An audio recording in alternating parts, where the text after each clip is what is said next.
My evil sister called the CPS on me and put my child in danger because she wanted me to learn a lesson in empathy, so I filed charges. I have a son who is autistic and the light of my life. He is a very sweet and happy child. He's just nonverbal and has a lot of sensory issues and developmental delays. I have a cousin who didn't have the best upbringing. My cousin struggles a lot with drugs, and she isn't in the best living situation. We were all a little surprised and concerned when we found out last year that she was pregnant. She managed to clean herself up during the pregnancy, she and her boyfriend got their own place, and she was doing really well when the baby finally came. She had an adorable boy, but he had some health issues because of the drug use at the beginning of her pregnancy. I recently heard that my cousin relapsed. Because of this, she lost her job and they lost their housing. A few weeks ago, I was devastated when I heard that her child had been removed from her care after an anonymous tip to CPS. Whatever her faults, I know she loved that baby. The baby was placed with my cousin's grandparents. My dad was the one who told me about everything that was going on, and he mentioned that my sister was really upset because she and my cousin had always been close. I mentioned something about hoping that this is a wake-up call to her, and that maybe this is what she needed to get her life straight so she could get her son back. I didn't mean anything malicious when I said it. It was just something I hoped would happen. I do want the best for my cousin and her child. A week ago, I was home with my son, and there was a knock at my door. I answered the door, and there were 2 agents from CPS on my porch. I was shocked. They were very polite and introduced themselves and said they had received an anonymous tip that my son was in danger. I didn't feel comfortable letting them inside, but my son was standing right behind me and they could see him. From what I could tell, someone called them and reported that my child was in danger because I was on drugs, my husband was an alcoholic, we were living in squalor, and my child was being neglected. I informed them that I was not on drugs, there was no alcohol in the house, and I let them look into my home and see that it was clean. We talked for a while longer, and they could obviously see that my son was not being neglected. He was clean and clothed and happily eating a snack while I was talking to them. They deemed that this was clearly a false report and apologized for wasting my time. After they left my house, as you can imagine, I was livid. I called my dad to tell him what had happened, and he got really angry. He told me that he had a conversation with my sister a couple of weeks ago,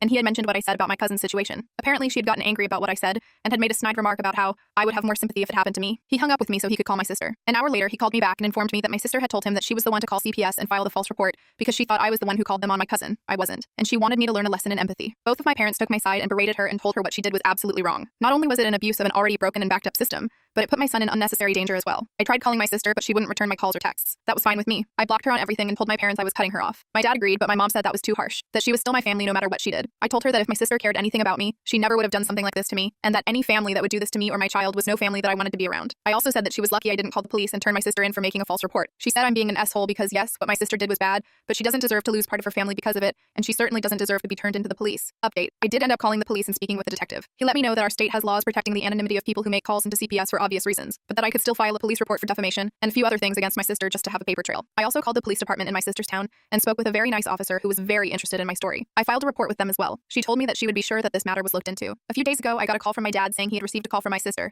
and that she had been screaming and crying when he answered. Apparently, the police showed up at her job and arrested her for harassment, defamation, and knowingly submitting a false report to CPS. One of those charges is a civil matter, but the other 2 are misdemeanors in her state. When she didn't get any help from my dad, she called her husband. Apparently, he didn't know anything about any of this, and he refused to bail her out. She was released after 72 hours and given a court date. I was informed that I would be allowed to testify if I wanted to. You can bet I'll be driving up to tell the judge the whole story, and I'll be taking a mountain of evidence with me. Having my sister arrested was the last straw for my mother. She and I had it out again, and I just threw up my hands and said I was done. If she wants to take my sister's side, then I don't want her around my family anymore. She and my mom have both been cut off, and our lives are better for it. I guess the moral of the story really is FAFO.